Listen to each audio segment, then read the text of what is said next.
everybody.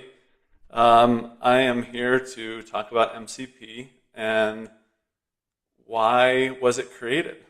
I'll get into that shortly. First, I want to talk about why AI was created. I think everybody already knows this.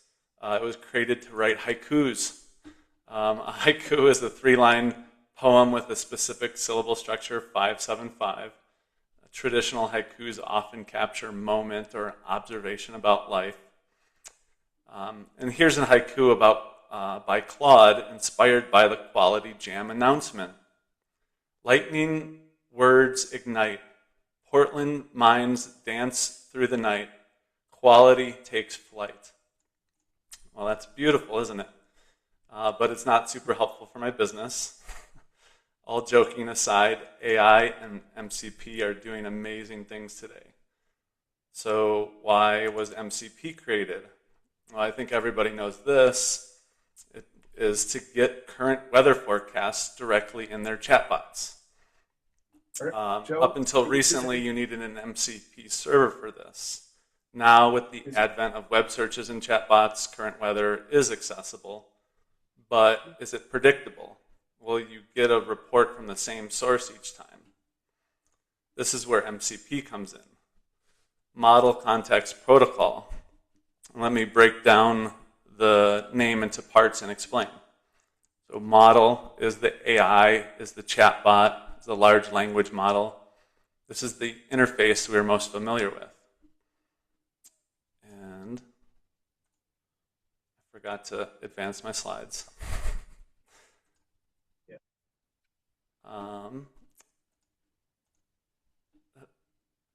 The context is arguably the most crucial word. LLMs are fundamentally limited by what they know based upon their inception date. Also, they can't see your files, their databases, or any other real-time information. The context is what we are bringing to the LLM outside of its current knowledge. Protocol, maybe the most easily definable part of the three. The protocol is a set of standards and rules in how systems communicate, just like how an FTP client and server agree to send files. Tools are one aspect of this protocol that define what is available to the LLM. MCP is the standard for giving LLMs the context they need to read or take action in the real world. This action is something we'll get into later. A brief history. MCP was created by Anthropic in November of 2024. Anthropic released 30 servers as a demonstration, one of them being GitHub MCP, which utilized the GitHub API to accomplish various tasks. 3 months later, there were over 2,000 public MCP servers. MCP was integrated into most LLMs, and my coworker and I thought, this might be a good thing to present at PNSQC 2025. Fast forward to PNSQC 2025, everyone was talking about MCP. There's no sign of this technology slowing. There are now over 10,000 active public MCP servers. Multiple registries are forming to enumerate all the cool connectors. Just recently, GitHub officially took over the development of the GitHub MCP server. They have written it in Go. On December 9th, 2025, Anthropic donated MCP to the Agentic AI Foundation. This is to ensure technology will remain open and neutral and community-driven. All the maintainers will continue to prioritize community input and transparent decision-making.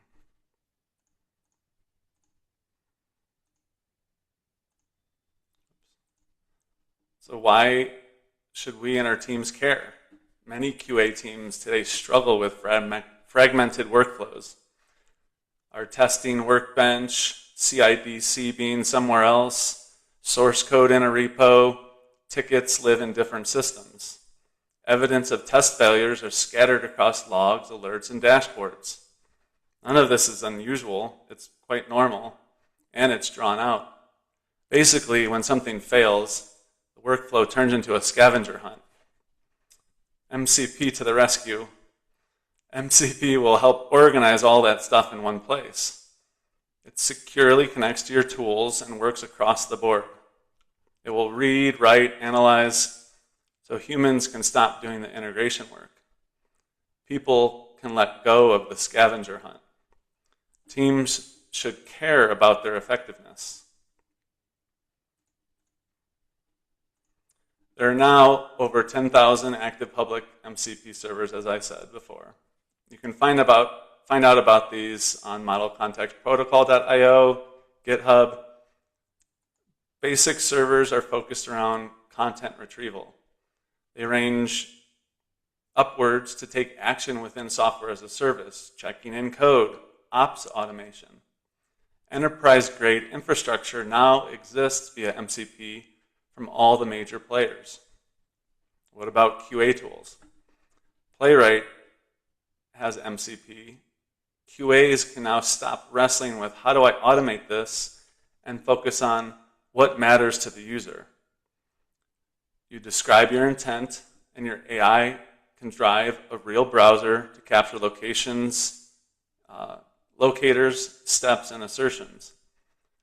Log into my website, add an item to the cart, verify the total, screenshot on failure. You now have a runnable Playwright automation script as a starting point. This is a big win for fast test creation.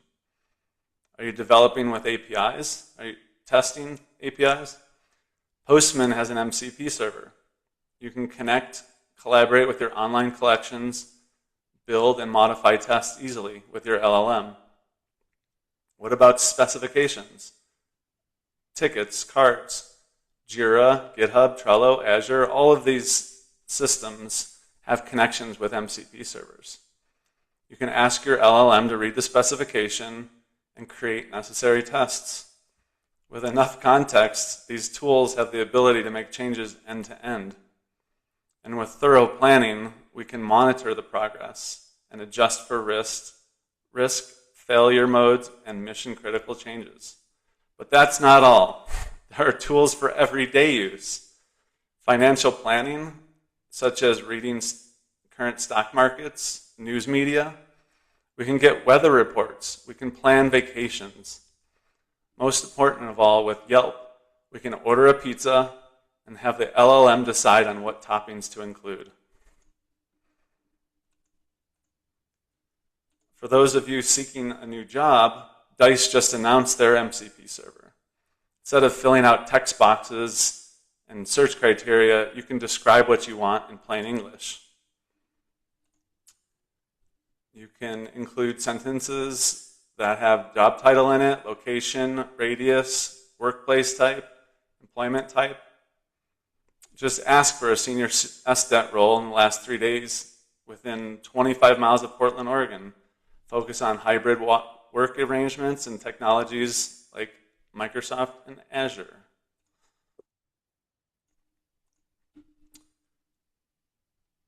So if your quality process feels like a relay race between dashboards, MCP is how you stop passing screenshots and start passing decisions.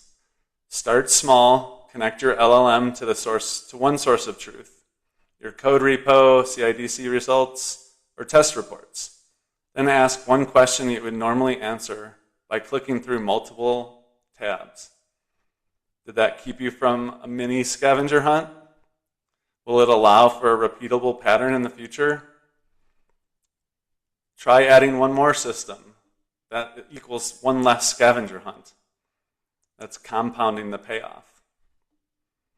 Finally, quality has always been about context.